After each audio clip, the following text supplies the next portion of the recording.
Are you thinking about writing a book? Well, I have exactly the group for you. You need Shine Press in your life. They have a free 30-minute consultation that answers your questions and shows you what it would look like to become a Shine Press author. They're illuminating stories and empowering authors. Go to shine-press.com to learn more. Welcome to Productive Joy with Dr. Christie, where fun meets action.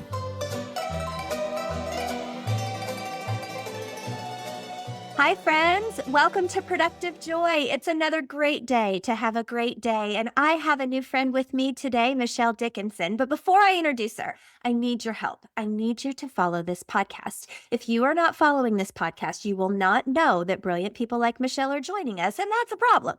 So definitely follow and get excited. Every time you hear that intro and outro music, that's my dad and his wife who are playing really beautiful Dixieland music and making some people smile. So that's just a fun fact. And I really, really hope that you're enjoying this. Share it with at least one person. Okay, so I have with me today Michelle Dickinson, and I'm so excited to introduce her to you. She is an exercise enthusiast. She is a resilience visionary. She's also a founder, but she does a lot of coaching as well. She's a burnout interventionist. She is a high roxer, which I learned is kind of like CrossFit light. So she's kind of a beast, if you will. And she's a dog mom and animal lover. And today she's a guest on Productive Joy. Michelle, welcome to Productive Joy. Oh, thank you so much for finding me and for having me on your show. Yes, this is going to be fun for sure. So we have to get people excited about what you do and who you are. And we have like 30 seconds to do it before they turn this off. So what would you say to loop people in and get them super excited about the next 30 minutes? Of course. So I teach resilience as a lifestyle. Most people relate to resilience as that thing that you have to wait and earn from hitting rock bottom. Hmm. But instead, I want people to realize they can be building their resilience every single day and not wait to hit rock bottom. Because ultimately, we forget we have agency. Yes, we do for sure. And we have the opportunity to kind of write the narrative, right? And I think sometimes people forget that for sure. So how do you do that? Actually, you know what? Let's back up. Before you tell me how you do that, let's go all the way back because you didn't start here. You got here. So why don't you tell us a little bit about your story that's gotten you to the point where you're able to help other people find their agency? Absolutely. So I was minding my own business, working in a corporate job for about 19 years, worked at some really big, successful organizations. And I found myself being nominated. A colleague of mine nominated me to give a TED Talk. And the TED Talk was going to be about my mother, who was bipolar. So I grew up with a mom who struggled with bipolar disorder, was in and out of mental hospitals, was incredibly challenging to grow up in that space. So I gave the TED Talk, and that shifted my entire trajectory. That inspired me to go on and write my memoir, Breaking Into My Life, where I really break down what that experience was like as a little girl, loving and caring for my mom. That turned me into a mental health advocate where I went out and I wanted really just to create more compassion, especially in the workplace. Wanted people to understand that there's a lot of people suffering with invisible things we can't see. So became an advocate, but then all along I wondered, why are we waiting to talk about mental health after the fact? Why are we not doing things preventatively to help us avoid burnout, help us avoid depression? And that was when my brand Resilience as a Lifestyle was born. And I decided I'm going to make a difference helping people get ahead instead of waiting like sitting ducks to hit a dark moment in their life. Literally just being proactive about our own lives. Like we're proactive about a lot of things, but I don't know that our mental health is one that we're as wise with, right? Or maybe as careful with. I think sometimes the things we can see are easier to tackle than the ones we can't. And so I love what you are doing. And you do this with who would you be? Who would be your ideal avatar? Who would you help?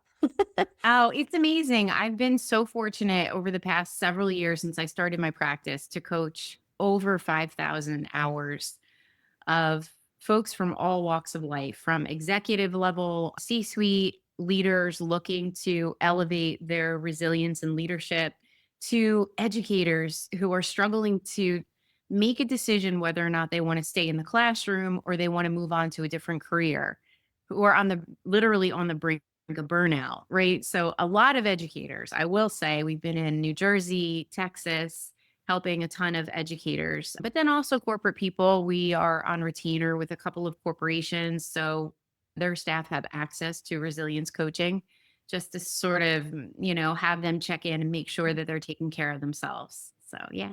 Which is pretty great, honestly. And so you're talking to some fabulous listeners, shout out to my listeners, who are trying to be strategic with creating joy, with creating a better mental health situation for the people around them. And it doesn't necessarily mean that they're in charge of them, although some of them are. It might just mean this is colleague to colleague. How or what advice would you give to people to be proactive with their mental health? What are some simple things that we could do so that we don't have to be sitting ducks? In my practice, we believe two things. We are what we repeatedly think, and we are what we repeatedly do.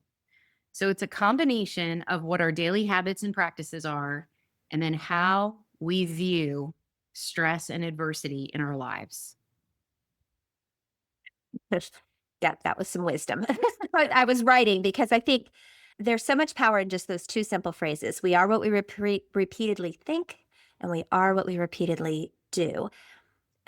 Why do we get stuck in that loop? Like I'm thinking about myself and I'm like, okay, that's a thought that I have quite frequently and I let that ruminate sometimes. Why do we get stuck in that loop? What's the reason? There's a lot of circumstances that have brought us to where we are today, right? We all have something in our past that has shaped us, and combine that with the brain's organic tendency to want to look for all the problems and focus and zero in on all the issues. It's very predictable that we would have a hard time thinking positively and not dwelling on the problems. So when I say we are what we repeatedly think, how we are thinking every day impacts our day-to-day experience, right? So if Yeah. we focus on something really bad, it's just going to energy goes where our attention is, right? So it's going to expand. Having that level of self-awareness of where am I placing my thoughts and my energy is key. Mhm. How we look at adversity is shaped by our young years as a child, right? Like, is life happening to you or is life happening for you? And when you're little, in situations like when I grew up with my mom, there's trauma there, right? Right. So you feel like you have no agency, you have no control. And so it's real easy to look at the glass of life as half empty. And therefore, anything that disrupts comes along, any kind of disruption in your life, it's very easy to wear the victim mentality and say, life is happening to me. I have no say. Mhm. So we have to really stop and look at how we're looking at adversity and stress and where that comes from, because that's creating our day-to-day experience. Most definitely. And I actually, it's interesting how things play out. So I do 2 guests a week, and you are my second guest. And the first one talked about, well, he's a laughter yoga teacher, actually, and he talked about some very similar things where we put our focus is what we're going to see. And we talked about the, good things versus bad things and noticing the good versus noticing the bad, gratitude, all of those wonderful things. And what I'm hearing from you is we're not discounting the trauma. We're not discounting the experiences. And thank you for sharing your story. I'm so glad that that colleague recommended that you share your story because it's a powerful one. And there are a lot of people that are suffering in silence, and you're making it okay to share. So a huge thank you for that. And by not discounting it, you are giving people the strength to address it and say, that's not where I'm going to spend my attention and yeah, which is pretty beautiful. But you don't have a magic wand. So Right. are there techniques? Are there ways that we can focus on the good if that's not our natural tendency, if we naturally do see things as half empty? Listen, no, the brain is going to get into trouble if it's left unattended and on autopilot. What a good way to say that. Okay. Totally Say more. normal. It's totally normal. Like, it's funny because I literally just did this exercise for myself. Like, listen, I don't do this work because I have it figured out. I'm on the journey with all of my clients, trying to figure this stuff out, right? Like, so I laid in bed the other day, I laid in bed, I woke up and I literally just sort of took a moment to become the observer of where my mind wanted to go. And within 10 seconds, I had thought of every problem, issue, thing that was pissing me off, and it was right in front of me. Because my mind just wanted to go there. But our minds are not wired to make us happy. They're wired to protect us. So it's doing its job when it organically wants to look for all the problems. Yeah. Yeah. And Fight or flight, right? and what does that do? It leads to you feeling like crap. I hadn't even put my foot on the floor and I felt like crap because I was burdening myself with all of these things. So what could you do? You have to think about if you are that person. So, like, it comes down to self awareness, it comes down to a little bit of curiosity, right? It comes down to what do you say to yourself when something goes sideways? Are you saying life is happening to me? Of course, this is happening to me. Look, of course, me. I'm the one. Look, are you wearing the victim jacket? Right? Because if you can first take a step back and realize, wow, that's my default. Did I get that from my dad? Who did I get that from? Because that's some crap. Yeah. Instead, becoming a little bit more curious. What might this be here to teach me? There might be some cockamamie idea as to this situation showing up in my life and it's going to shape me. And I'm going to look back on this in, a month or 2 months and go, oh, that's why that happened. And you just can't see it now. Yeah. But so the invitation is self-awareness and becoming a little curious and don't wear the victim jacket. Yeah. Well, we talk about putting on the uniform, and that's an exciting thing, right? But this is a uniform you can choose not to put on. I don't want to wear the victim jacket. I don't want to, and yet stuff happens, right? Yeah. Like it's not. So sometimes I am, because I tend to see the good, I get not labeled, but I'm definitely living up to my Enneagram number 7. I'm an enthusiastic optimist. I definitely look for the positive, but that's out of self-preservation. That is a choice every Mhm. single day for me, because otherwise, like you said, if I just let my brain go, it's going to be dark and not cute. And I don't like how I feel when I do that. So what I'm hearing is that that's what you help people do, is get to the point. For me, it was circumstances that got me to the point where I was like, no, not going to do that anymore. I'm not going to be that person. I'm going to be this person. And now it's habit and I'm good. Doesn't mean I don't flip. But is that ultimately what you're able to help people do, is get to the point where their default shifts? Yeah. Oh, absolutely. I mean, and there the hacks that we can do around that. If someone's listening and going, well, I don't want to sign up with Michelle. I just want to know how to do it. Yeah, Right. right. Like, say more.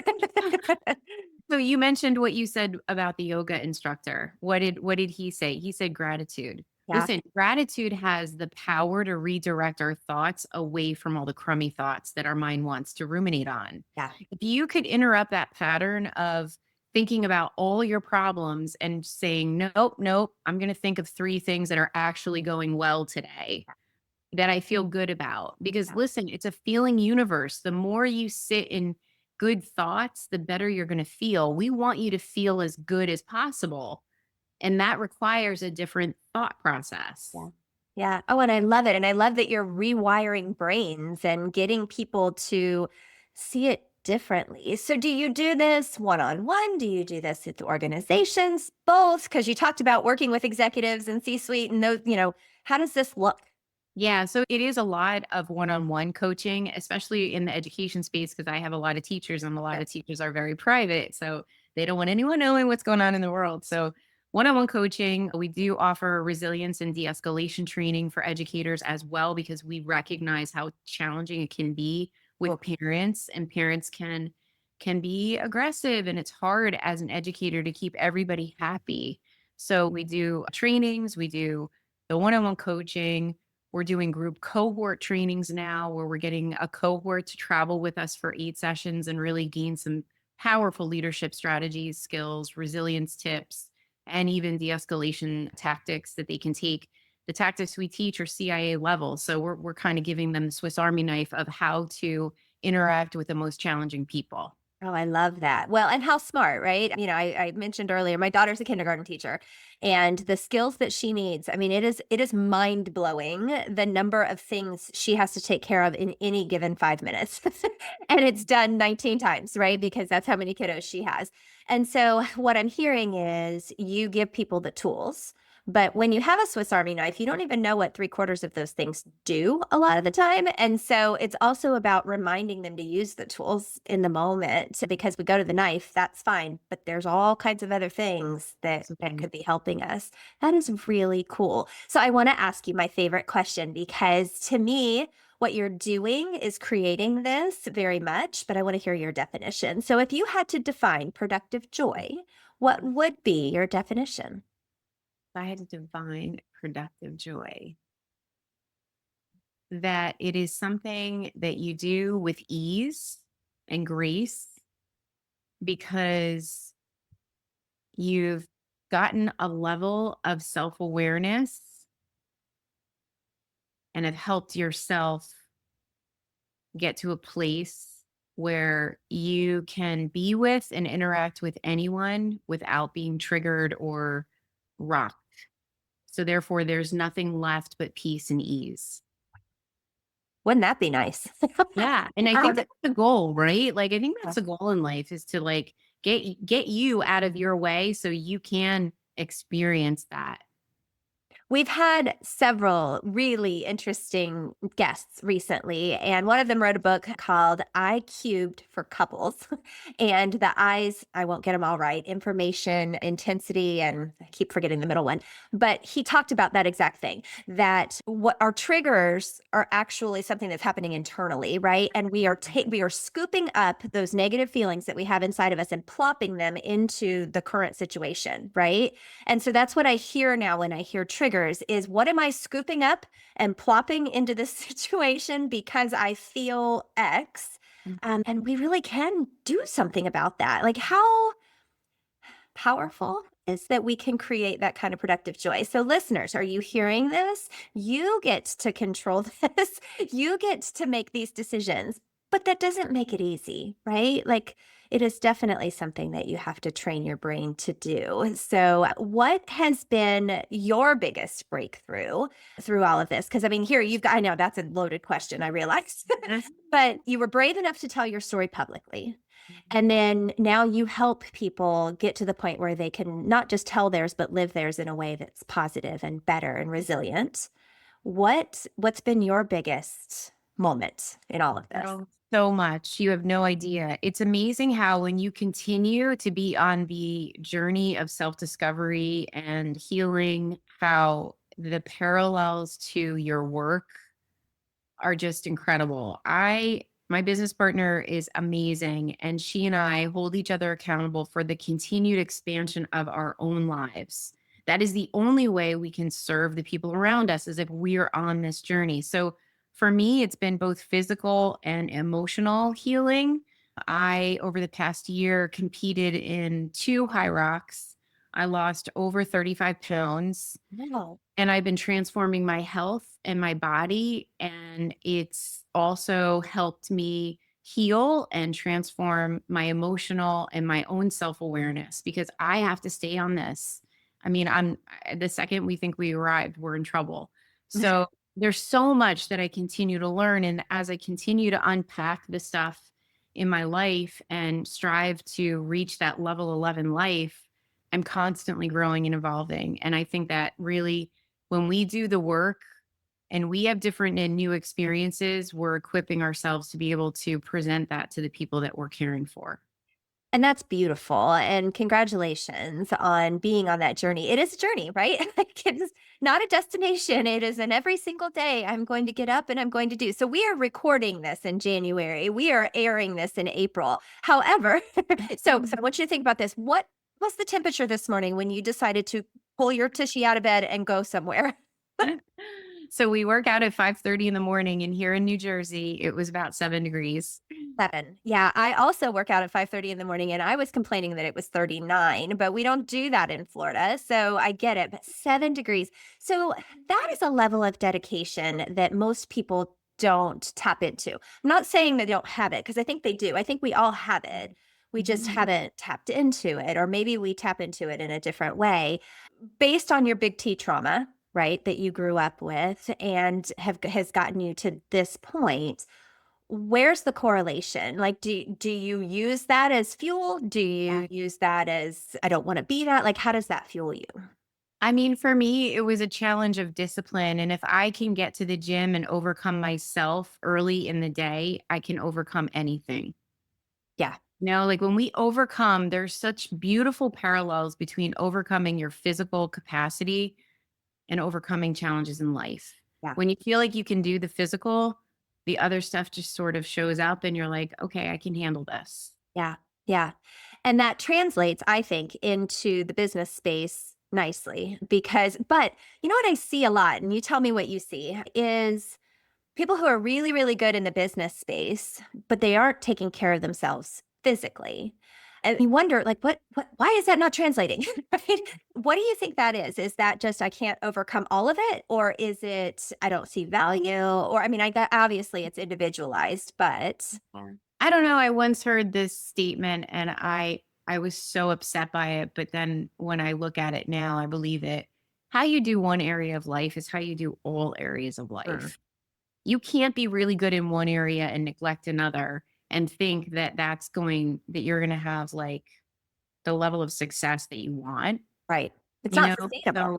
so it's not, and it's like, you know, I don't know. I mean, I remember because I was working out. It's not like I never worked out. I worked out, and I remember going to a Tony Robbins event, and I remember him standing in front of the room and going, "I can look at all of you and tell you what your fitness routine is." Ah, Sat there 35, 40 pounds heavier, and I was like, shut up. I work out every day. But he wasn't wrong yeah. because you could work out all day long, but if you have no integrity in your diet and Yeah. if you are not really committed to your vitality and your energy, And your like, hormones, those are yeah, fun too. yeah, it's like evident in how you look, and that's how people see you. And if they see that you have control over your health and your body, there's like a silent respect. I mean, the people I see at 5:30 in the morning, there's like a silent respect. Like, you got up like I did. Like, how do I not respect you? You Yeah. you putting yourself out there and doing the work. And there's just this mutual admiration for the dedication. I agree. Is it a group fitness situation or is it We all individual? have different plans, but we're all pretty much working towards the next High Rocks, which is Gotcha. an aggressive competition. We have to be ready. So we're all sort of on our different, but we're all doing, similar but different, but it's a community. It's a small gym. So it's That's cute. great. Well, and that's why I ask. I have learned I am a group fitness worker outer. I do better Yeah. with that level of accountability. And I think about my 5:30. We call ourselves the Rooster Crew. And we are, I mean, these are just good humans. Not that good humans don't work out at other times of the day. They absolutely do. But these humans are my humans. Maybe it's because we are dedicated enough to get up at the butt crack of G's to do this. I drive 25 minutes to go because I love the humans, not because I couldn't find a gym closer to me. And I think there is something special about that.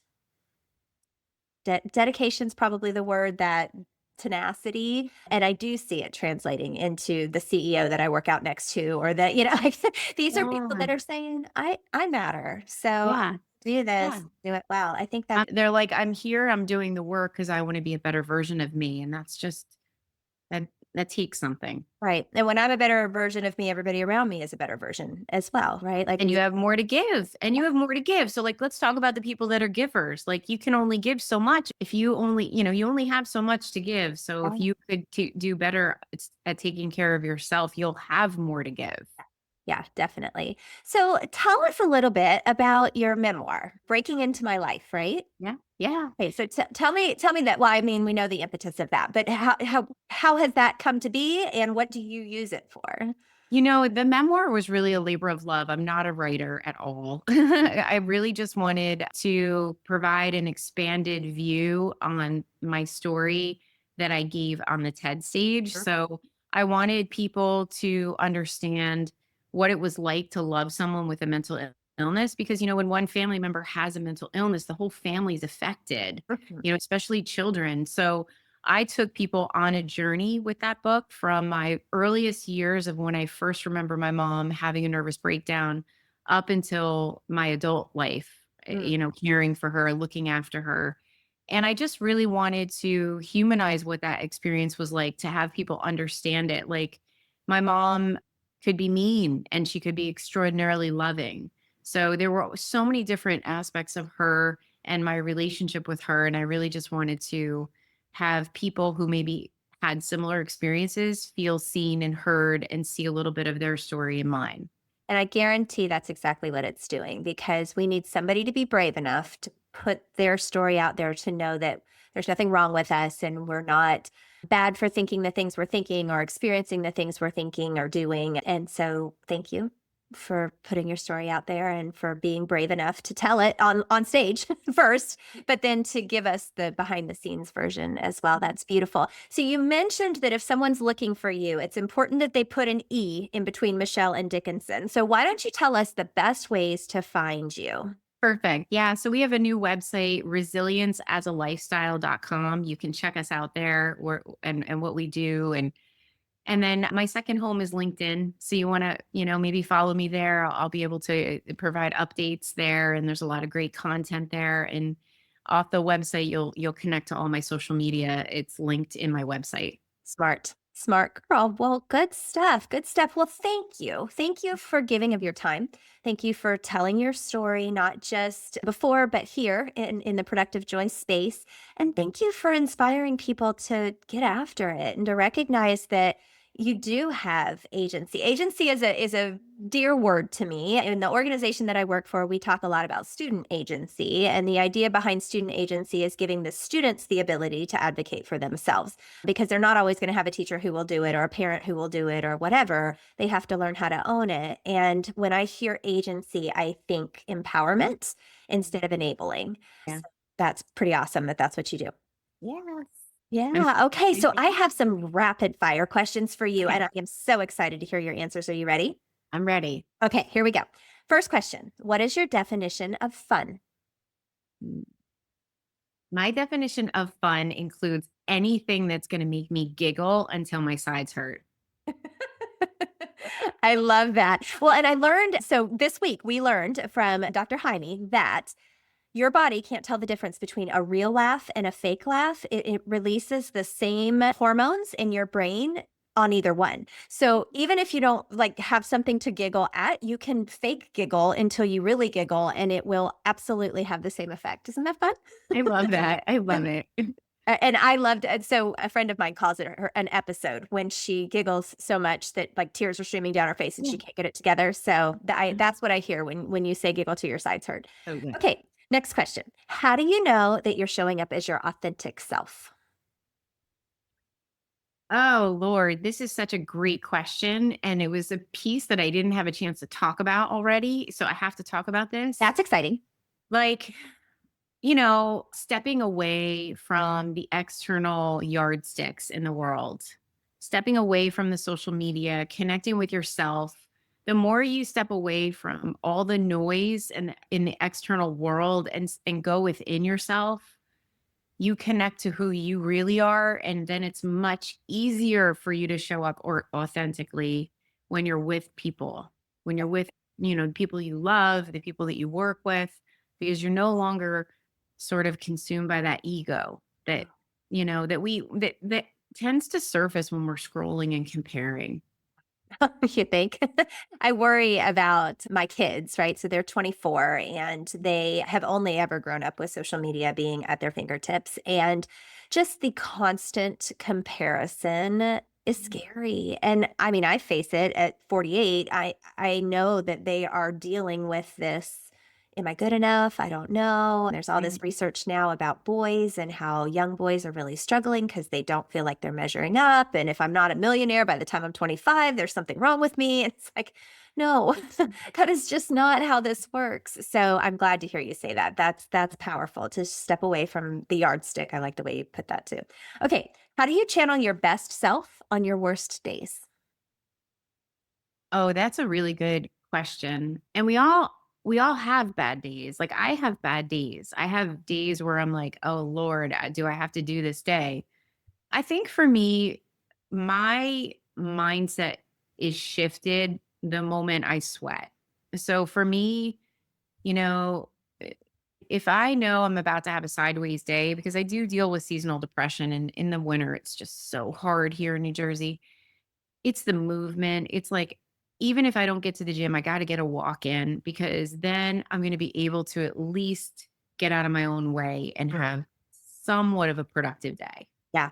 Well, and there's power in knowing yourself, right? Knowing that that's what gets you out of it is powerful. I have several family members who have anxiety attacks, and movement typically is what gets them out of theirs, where they just have to do jumping jacks or walk around the room or put their feet in cold water or whatever it is that shift. And so I'm glad to know that you have figured out what shifts you.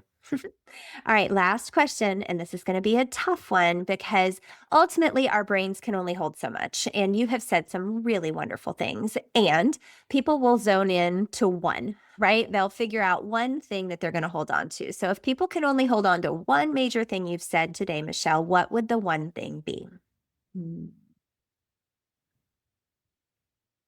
Start to become the observer of your thoughts, because you can't shift your thoughts until you become the observer of what is going on. And if you can start to notice just how your brain works and where it's gravitating to, you can interrupt that pattern. You can introduce some gratitude. You can do something about it. So don't just go on autopilot. There is so much power in that. Thank you. That was a mic drop moment. So I very much appreciate you dedicating your time to us today. I know you could have been doing a lot of other things, but you chose to be with us, and we're really appreciative of that. And for all of our listeners, thank you. Thank you for sticking with it. Thank you for being resilient today and learning more about resilience. And thank you so, so much for choosing productive joy. I think we all need a little bit more of it in our space, and I am hopeful that you're finding it here. And I just want to challenge you today and every day to figure out a way to turn fun into action.